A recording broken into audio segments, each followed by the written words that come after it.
Nós vamos prosseguir, então, na nossa programação aqui. E agora eu quero chamar um amigo muito especial também, que nós temos uma, uma consideração muito grande, que é o Dr. Antônio Carlos da Rosa Silva Júnior, lá de Juiz de Fora, Minas Gerais. Tá vendo, Vanderlei? Aí de Minas Gerais, da terra de Minas Gerais. Que coisa bacana. Esses mineiros não são fracos, não, viu? Deus abençoe. Deus abençoe a sua vida, meu querido irmão, doutor Antônio Carlos Júnior, como eu costumo dizer. Ele é doutor em ciência da religião, tem um currículo assim muito especial, que ele também relembrasse alguns pontos da sua trajetória. E ele vai falar sobre o poder judiciário e a igreja, né, dando destaques importantes que ele reconhece para esse momento, para nós orarmos pela justiça no Brasil, né? Temos aí muitas crises que envolvem o sistema de justiça brasileiro. Estamos falando aí agora, né, sobre a questão da violência da mulher, a justiça que envolve tudo isso. Temos aí vários níveis, né, de problemas, mas ele vai nos dar um panorama para a gente poder orar com mais consistência, para que Deus levante trabalhadores para a sua seara na transformação dessa área de influência, justiça no Brasil. Então, Antônio Carlos, seja muito bem-vindo, fique à vontade, e a palavra é sua. Deus abençoe. Amém, queridos. Pai do Senhor, todo mundo me ouvindo? Sim, estamos ouvindo. Pronto, maravilha. É um prazer, irmãos, estar aqui com vocês mais uma vez. A gente esteve ontem, né, falando um pouco sobre sistema prisional. Como o Coronel Terra já adiantou, me chamo Antônio Carlos, a minha formação original é no Direito. Me formei pela Universidade Federal aqui de Juiz de Fora e sou servidor do Tribunal de Justiça aqui de Minas há 14 anos.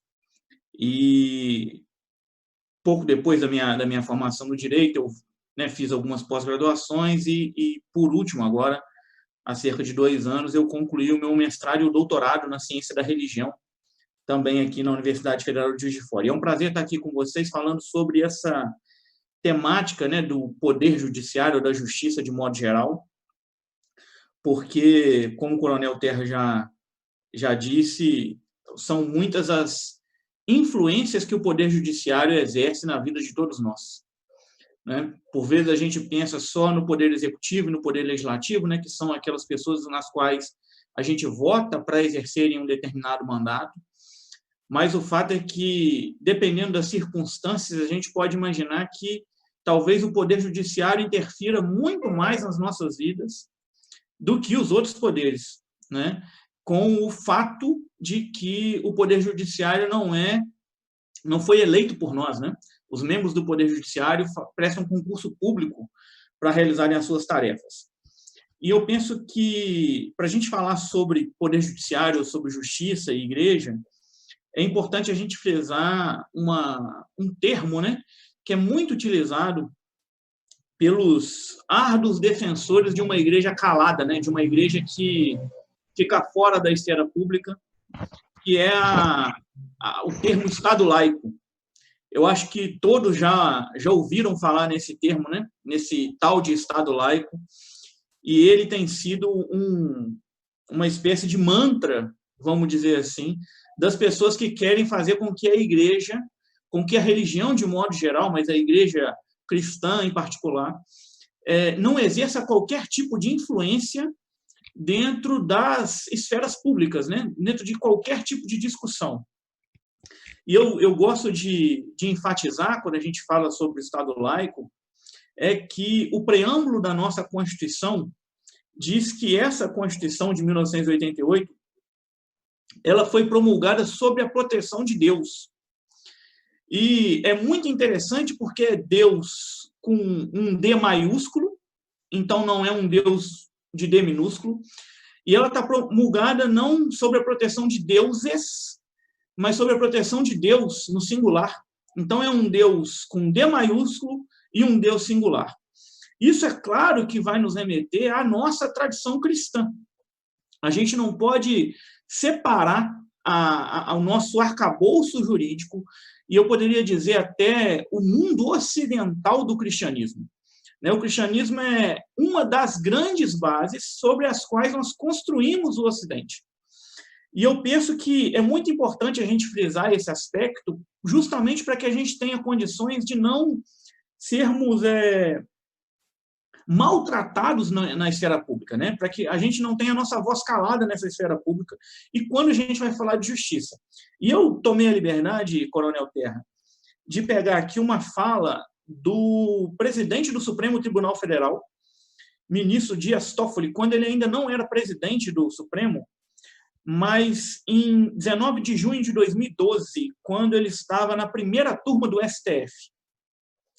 E ele diz, em um voto, num habeas corpus específico, ele diz assim, olha, penalizar o pensamento só Deus pode fazer e não o homem.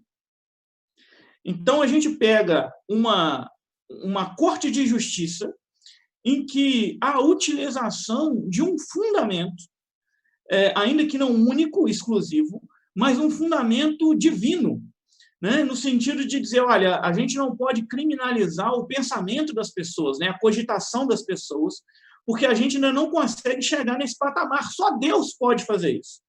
Então, isso é para a gente mostrar um pouco de como o cristianismo, de fato, é um elemento, uma indicação muito importante na construção da nossa base ocidental. E uma outra questão também, acho que para passar um pouco a palavra para o senhor, nesse aspecto preliminar, é a gente tomar cuidado com um mito de uma cosmovisão vazia, como se as pessoas, ao se posicionarem, elas não tivessem carregando consigo mesmas toda a sua cosmovisão, toda a sua forma de enxergar o mundo, a partir da criação que elas tiveram, do trato com os pais que elas tiveram, da formação escolar que elas tiveram, da formação religiosa ou não religiosa que elas tiveram.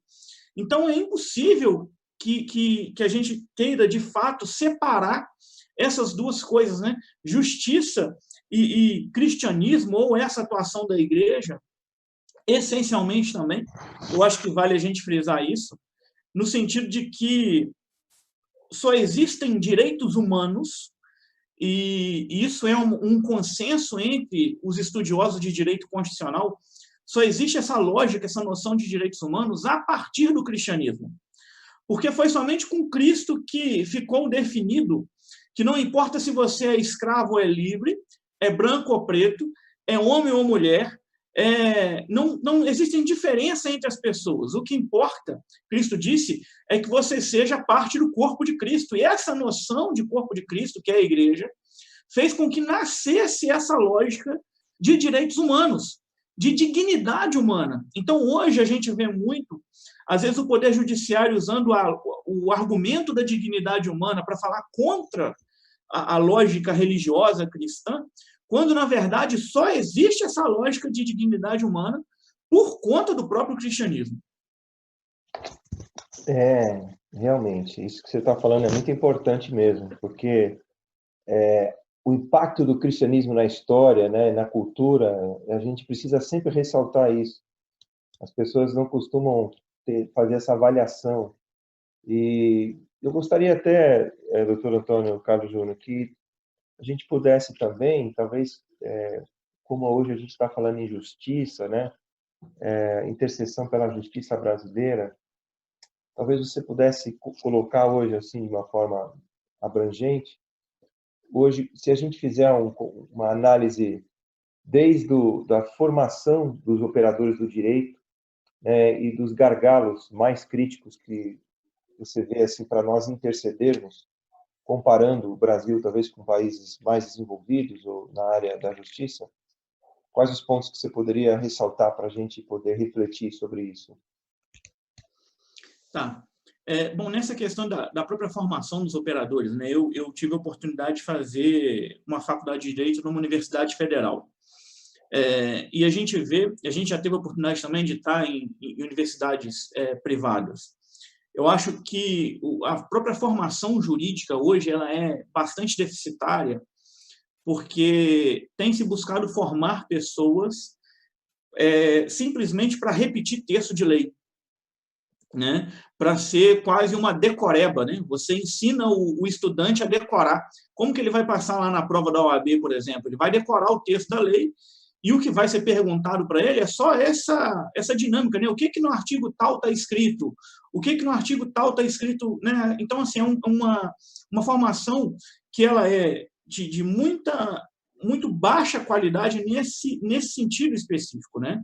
E eu penso que o que a gente tem que fomentar é a construção de raciocínio, né? A gente tem que, como intérprete do próprio direito, não suplantar a legislação, né? Porque ela é a base que vai reger a nossa sociedade, mas, de fato, compreender uma dinâmica de que é, de fato, necessário fazer com que a gente tenha um pensamento um pouco além, né? De não ser só aquele sujeito técnico que decora alguma coisa, porque eu costumo brincar que eu sou muito pouco de decorar. Eu acho que a minha cabeça tem que ser usada melhor para outras coisas, né? Então, se eu aprendo o raciocínio jurídico, né? De elaborar o raciocínio, eu preciso me pouco ocupar da decoreba do texto da lei, porque na hora que eu precisar desse texto literal, eu abro o código e vou lá e procuro e vou achar o texto que eu tô querendo, né? Então, a nossa cabeça ela tem que ser voltada mais para essa construção de um raciocínio jurídico. E falando também dessa dinâmica de justiça, né? Entender, porque talvez eu penso isso com bastante carinho nessa direção, que com certeza, né, muita gente já ouviu dizer que os juízes se acham deuses, né? Esse é um jargão que acontece muito, né?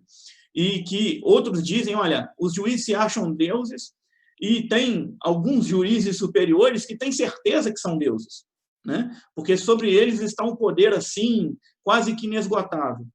E a gente pensar na fragilidade dessas pessoas que também estão ali nessas posições, né? Porque são seres humanos e por vezes a ocupação de um posto de privilégios, vamos dizer assim, né? Ou de pertencer a uma determinada categoria profissional, pode fazer com que a pessoa perca um pouco essa dinâmica, né? Essa linha de entender a sua fragilidade.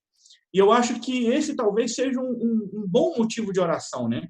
Para que as pessoas que ocupam as grandes posições estratégicas no Poder Judiciário, no Ministério Público, no próprio âmbito da advocacia, que é o tema de próximas lives, no âmbito das defensorias públicas, dos delegados, que sejam pessoas que acatem a própria noção de que são frágeis, né? De que são pessoas dotadas de fragilidade e de que, de fato, tem que prestar contas a Deus das opiniões, palavras e votos que vão proferir, né? Do raciocínio que vão desenvolver.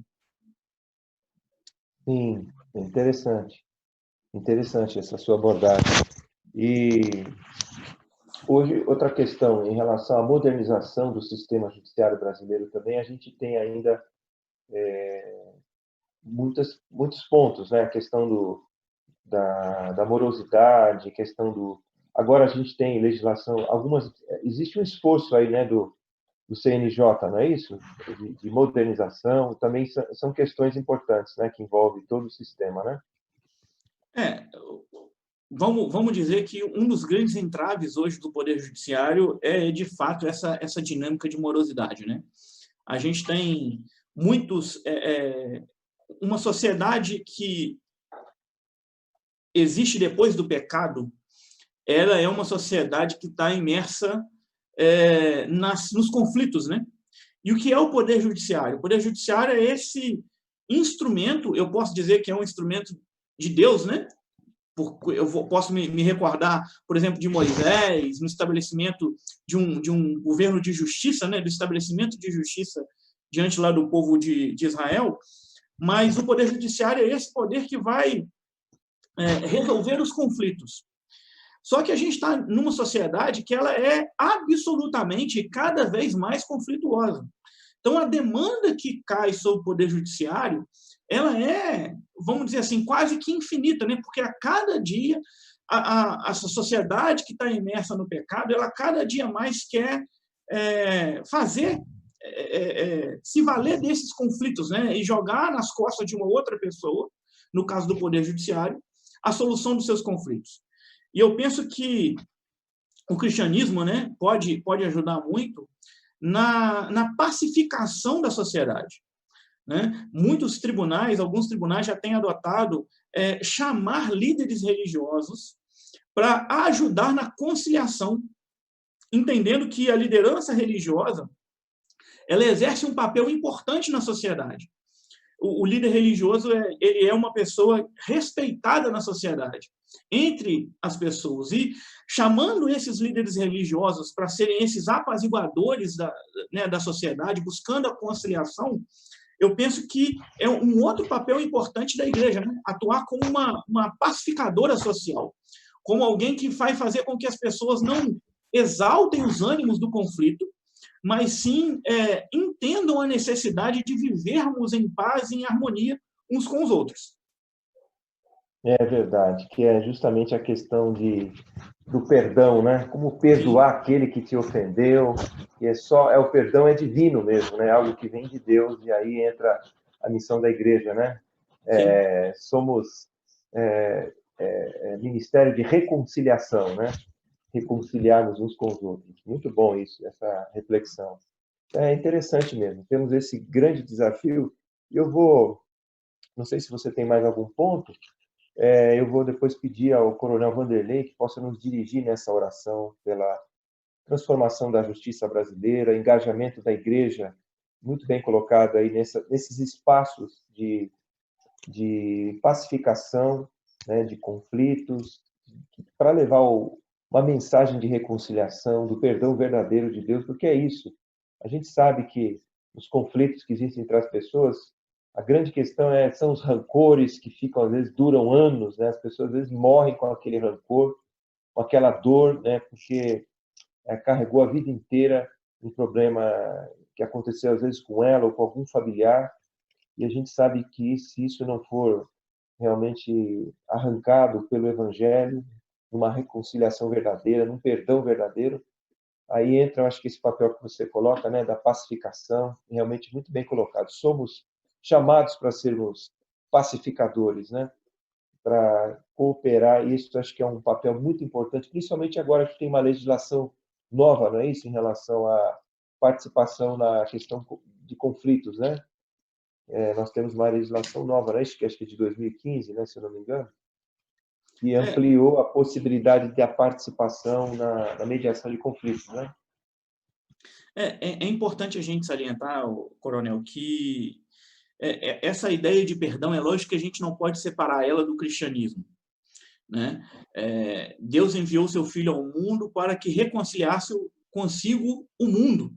Então, a ideia de perdão não pode ser dissociada do cristianismo. Só que a ideia de perdão, ela também pode ser aplicada para pessoas que não são convertidas, né? Que não são professos, seguidores de Cristo.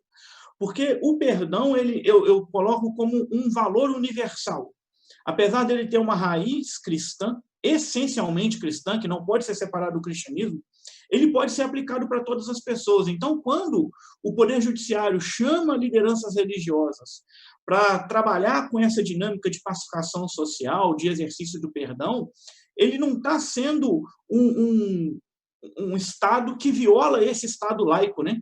Mas ele está sendo um Estado que colhe de uma determinada matriz religiosa, algo que é muito importante se a gente pensa no próprio coletivo, né? na convivência social. E eu penso nessa direção. Eu acho que só se eu puder acrescentar uma questão, Coronel, que me parece importante para a gente orar também e perceber nessa dinâmica, né, de poder judiciário, tratar um pouco das ações judiciais que buscam violar frontalmente aquilo que nós cremos, né? São ações muitas vezes perpetradas por organismos específicos, associações específicas, que têm um claro objetivo de contrariarem os valores, né, cristãos, os valores evangélicos, protestantes, se a gente pode dizer assim, e que muitas vezes são acolhidas pelo Poder Judiciário. Né? Questões, por exemplo, como a gente teve há pouco tempo, né, no dia 30 de abril, agora, aquela decisão que deu por prejudicada, né, a criminalização, a descriminalização do aborto das mulheres que seus fetos foram infectados pelo Zika vírus, né, da microcefalia, etc. E aí houve muita comemoração, dizendo, olha, o Supremo agora é a favor da vida, quando, na verdade, o Supremo só disse que essa ação está prejudicada, ele não entrou no mérito da discussão. E é importante a gente frisar isso, porque esse não é um assunto que já se esgotou, né? Porque o próprio ministro Barroso, do Supremo, ele disse que, numa reflexão, né, ele diz, olha, de fato, o que a gente tá vendo aqui é que a mulher não pode ser usada como útero da sociedade, a gente tem que, de fato, pensar na descriminalização.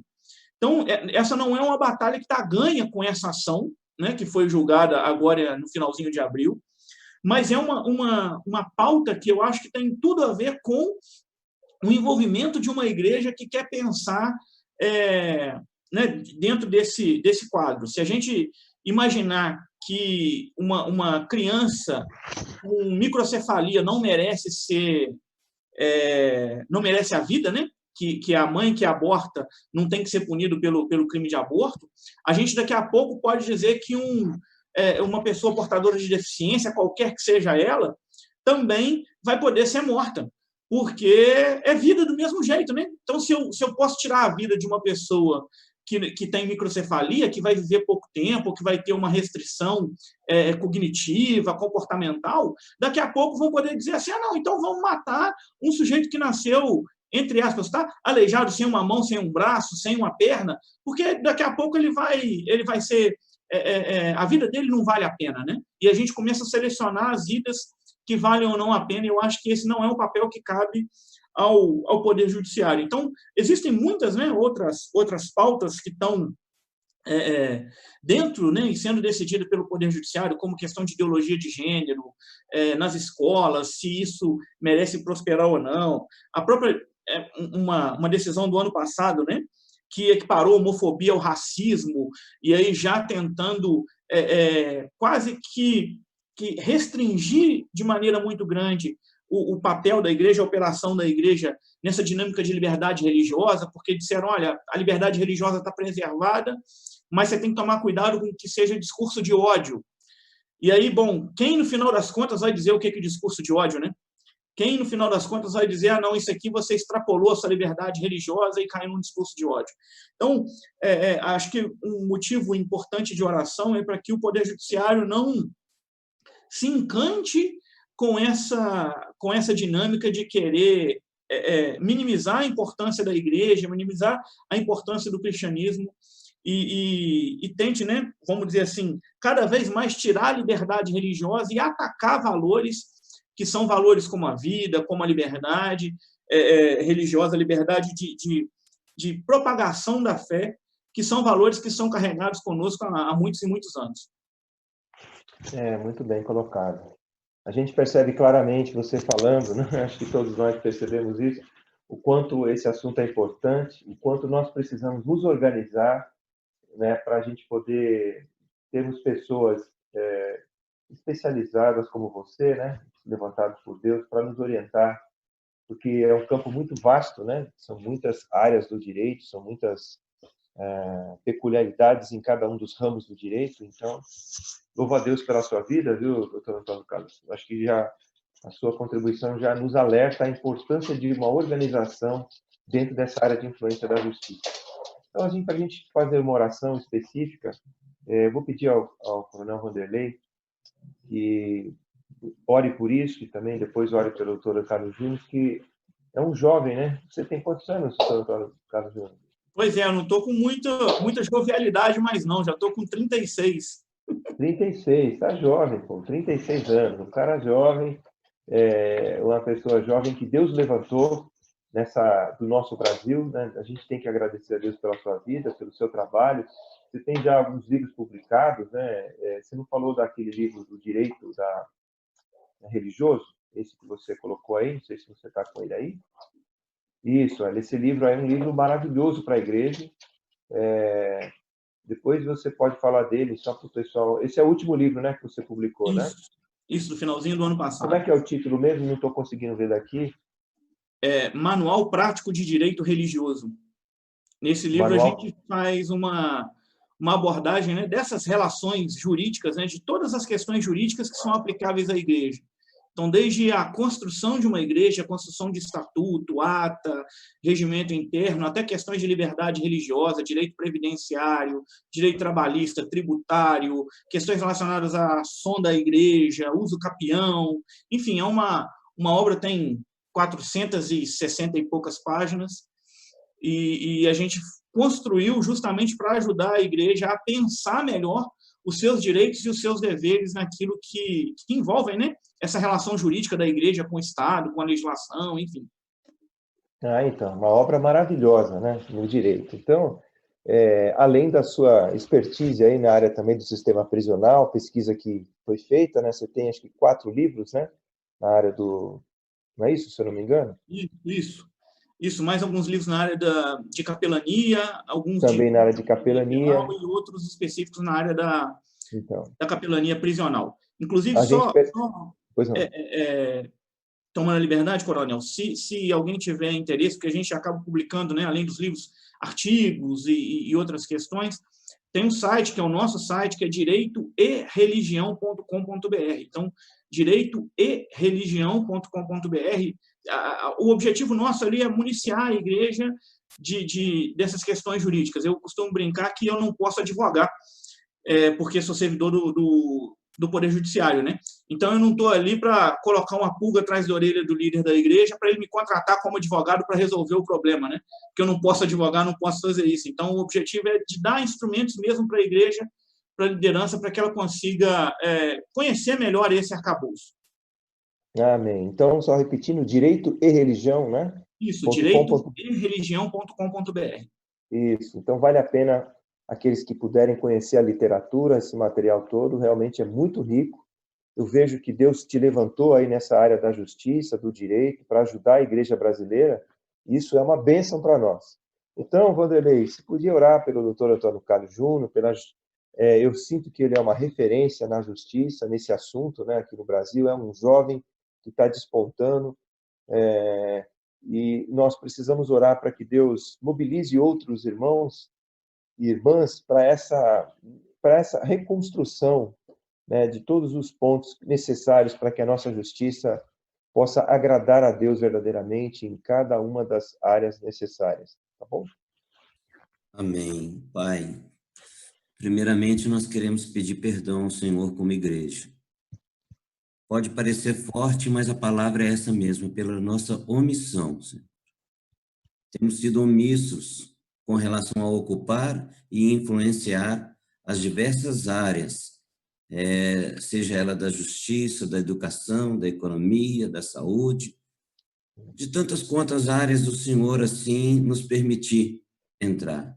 Nós temos sido lentos, temos sido omissos, Pai, e não temos feito o trabalho que o Senhor nos ordenou, que é, além de orar, é também influenciar, é de cooperar, é de estar junto com a comunidade, auxiliando na cultura, auxiliando o Senhor na construção de uma forma de vida verdadeira. Ó Pai, o nosso grande erro, como diz a tua palavra em Romanos 10, versículo 3 e 4, porque não conhecendo a justiça de Deus e procurando estabelecer a sua própria justiça, não se sujeitaram à justiça de Deus. Porque o fim da lei é Cristo, para a justiça de todo aquele que crê. Senhor, nós sabemos que o centro de todas as coisas é Cristo, porque o Senhor assim fez, porque Ele pagou o preço de sangue. Ele, Senhor, é que realmente pagou, cumpriu todo o propósito da lei, nele mesmo. Mas nós também, Senhor, como seres humanos, como cidadãos que somos, também temos leis terrenas para serem cumpridas. Temos ordenanças, temos princípios. E são nesses princípios, e são esses princípios que traz a paz à cidade. E, Senhor, A grande realidade é que nós, Senhor, temos criticado muito, mas temos feito muito pouco. Quer na mediação de conflitos, como a delegada falou há pouco, na questão da violência das mulheres. A igreja tem condições de fornecer profissionais para fazer mediação, para cooperar, para ajudar, dentro e fora da igreja, mas nós não temos, Senhor, aberto os corações, aberto os nossos olhos para isso, mesmo que a demanda esteja latente. Senhor, assim como o Senhor levantou o nosso irmão, assim como o Senhor o abençoou, o Senhor tem usado o irmão Antônio Carlos. Pai, nós pedimos ao Senhor que isso também aconteça, desde a formação do operador, Senhor, de direito, até o juiz da mais alta corte. Por quê, Pai? Porque, na realidade, a soberba, Senhor, a justiça própria, o orgulho, a vaidade, são coisas inerentes à nossa criatura, à nossa natureza caída, Senhor. E se nós não estivermos atentos, estamos sujeitos a tomar o trono e o lugar do Senhor. É colonial nós vemos, ó Pai, os juízes, os promotores, ou as pessoas num lugar mais alto do que a gente, até fisicamente. Senhor, tem misericórdia. Quanto mais, Senhor, nós subimos, ó Pai, nós chamamos de ministério, é para servir as pessoas, é para disponibilizar oportunidade para as pessoas.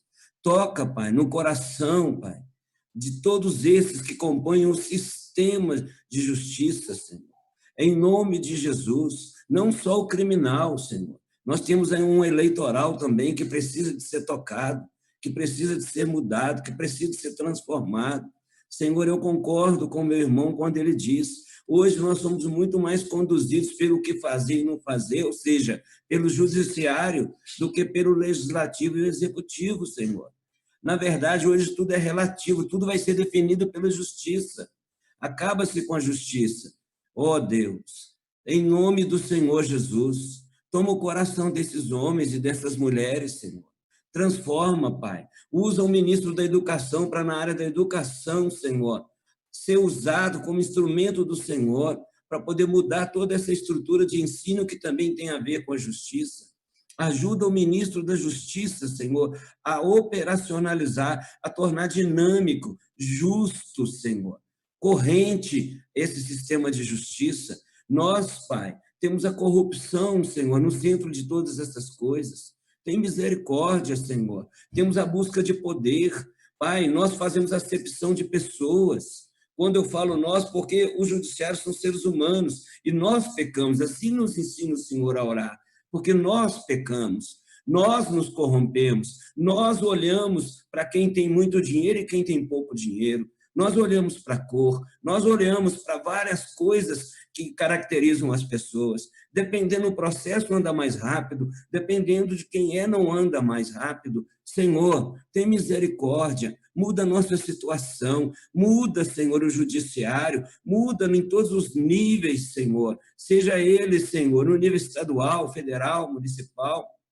Temos aí, Pai, tantos tribunais de conta que nesse momento precisa tanto, Senhor, precisa tanto, que é tanto dinheiro, Senhor, dinheiro de imposto, dinheiro que nós já não temos para disponibilizar, está sendo disponibilizado para a pandemia, mas onde vai parar esse dinheiro? Senhor, tem misericórdia, toca no coração desses conselheiros, toca no coração dos promotores, toca no coração dos defensores públicos, toca no coração também daqueles que trabalham na faxina dos fóruns, que trabalham na administração. Senhor, que eles que conhecem o Senhor não se calem, que eles sejam instrumentos do Senhor neste lugar, os juízes, desembargadores. Nós sabemos que nós temos juízes e embargadores que conhecem a Tua palavra, que eles não se escondam, que eles sejam luz, que eles sejam sal, Senhor, em nome de Jesus. Mas muda, Pai, o judiciário brasileiro, muda o sistema criminal, desde a polícia até os tribunais superiores, muda, Senhor, que haja justiça, Senhor. Esse é o clamor do pobre, esse é o clamor da viúva, e o Senhor é quem guarda, Senhor, o Senhor é quem guarda a necessidade do pobre, da viúva. O Senhor é quem guarda, Senhor. É o Senhor quem vela pela justiça e pela Tua palavra. Então, Pai, nós abençoamos o nosso irmão, o Antônio Carlos, continua usando ele, continua, Senhor, potencializando essa habilidade dele escrever, dele, Senhor, transmitir esses conhecimentos que são tão necessários para a igreja. Nós mesmos, Senhor, violamos a lei na própria constituição da igreja, no próprio funcionamento da igreja. Senhor, nós estamos imersos num lamaçal de pecado. Liberta-nos, resgata-nos, ó Deus. Em nome do Senhor Jesus Cristo, nós te pedimos, e nós te entregamos a vida dele agora, da família, de tudo que leva o nome dele. Frustra todo o plano das trevas contra ele, Senhor. Dê a ele saúde física, emocional, espiritual. Em nome do Senhor Jesus, nós entregamos tudo isso no teu altar. Em nome de Jesus. Amém, Senhor. Amém. Glória a Deus. Amém. Amém. Obrigado, Vanderlei. Muito boa essa oração, a gente poder estar junto aqui, colocando-nos no altar do Senhor. Meu amigo, Dr. Antônio Carlos Júnior, muito obrigado pela sua presença, muito obrigado mesmo pela sua ajuda, a amizade que você tem com a gente com certeza vai caminhar muito mais próximo. Você também tem um curso de capelania, né? Interessante, que depois as pessoas podem conhecer.